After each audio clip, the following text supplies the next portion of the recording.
तो अभी हम पढ़ेंगे लंबर वर्टिब्री। सो हम सबसे पहले ये वर्टिब्री का आइडेंटिफिकेशन देखेंगे। सो हम कैसे आइडेंटिफाई करेंगे कि एक लंबर वर्टिब्री है। सो इसकी बॉडी एज कम्पेयर टू बाकी सब वर्टिब्री बहुत लार्ज इन साइज होती है। सो लार्जेस्ट साइज से भी हम देख सकते हैं कि एक लंबर वर्टिब्री हो सकती है। इसमें सेंट्रल वर्टिब्रल फोरामेन होता है, इसके अलावा और कोई भी फोरामेन नहीं होता है। तो हमने जैसे कि सर्वाइकल वर्टिब्री में देखा था कि सेंट्रल वर्टिब्रल फोरामेन के अलावा भी फोरामेन ट्रांसवर्स एरियम होता है, और इसमें बॉडी के लैटरली भी कोस्टल फैसेट्स या कोई भी फैसेट्स नहीं होते हैं, जो कि हमने थोरेसिक वर्टिब्री में देखा था। सो इसके लार्ज साइज और absence of coastal Demi facets और फोरामेन ट्रांसवर्स एरियम भी नहीं होना से हम आइडेंटिफाई कर सकते हैं कि ये एक लंबर वर्टिब्री है। सो अभी हम देखेंगे इसके पार्ट्स। सो ये टिपिकल वर्टिब्री है। सो हमने इंट्रोडक्शन में पढ़ा है, हम हर वर्टिब्री को 8 पॉइंट्स के अंदर डिस्कस करेंगे। तो सबसे पहले हम इसके देखेंगे बॉडी। तो इसकी बॉडी है किडनी शेप और वाइड बॉडी है और ब्रॉड है। उसके बाद हम पढ़ेंगे उसके बाद वर्टिब्रल फोरामेन जो कि ट्रायंगुलर इन शेप है। उसके बाद पेडिसल जो कि शॉर्ट है और स्ट्रॉन्ग है।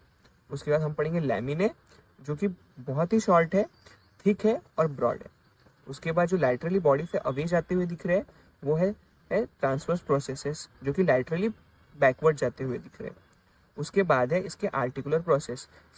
सुपीरियरली जो हमको दिख रहे हैं वो है इसके सुपीरियर आर्टिकुलर प्रोसेस, और इन्फीरियरली जो हमको दिख रहे हैं वो है इसके इन्फीरियर आर्टिकुलर प्रोसेस। उसके बाद हमको जो पीछे डायरेक्टेड दिख रहा है वो इसका स्पाइन, क्वाड्रेगुलर स्पाइन होता है इसका।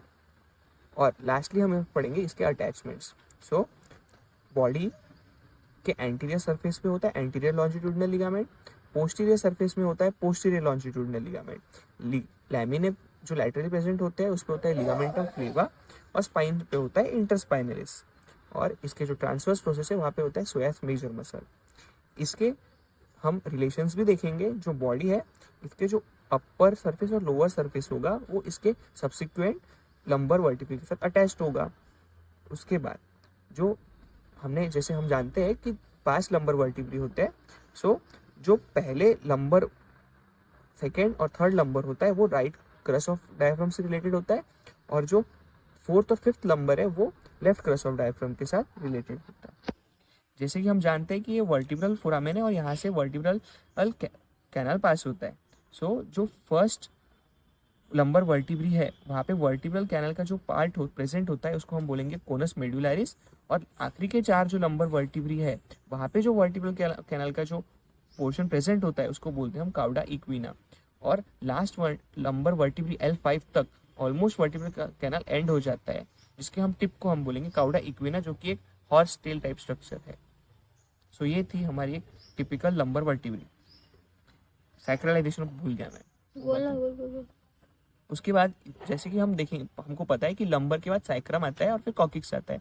सो लंबर, लास्ट लंबर जो वर्टिब्री है वो सैक्रम के साथ आर्टिकुलेट होती है, जिसको हम बोलते हैं सैक्रलाइजेशन ऑफ फिफ्थ लंबर वर्टिब्री।